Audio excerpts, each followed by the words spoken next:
নমস্কার। আজকে সকলের প্রিয় এবং জানা একটি রেসিপি নিয়ে চলে এসেছি, অমলেট। অমলেটের জন্য প্রয়োজনীয় উপকরণ হলো পেঁয়াজ কুচি, সামান্য টমেটো কুচি, ধনেপাতা কুচি, নুন, কাঁচা লঙ্কা এবং হলুদ গুঁড়ো।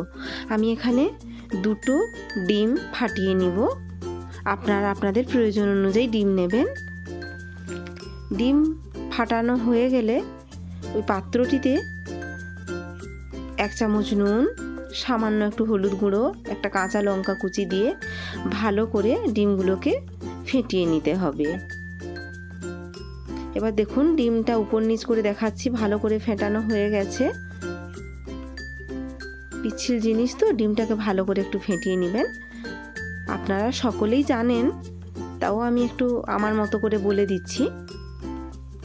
এবার পেঁয়াজ কুচি, টমেটো কুচি, ধনেপাতা কুচি ডিমের সঙ্গে এড করে আবারও ভালো করে ফেটিয়ে নিতে হবে। এবার একটা ফ্রাইং প্যানে সামান্য একটু সর্ষের তেল দিয়ে দিয়েছি, ওই 1/2 চামচ মতো। এবার ভালো করে খুন্তির সাহায্যে গোটা ফ্রাইং প্যানে ছড়িয়ে নিতে হবে তেলটাকে। এরপর গুলে রাখা ডিমটাকে ঢেলে দিতে হবে।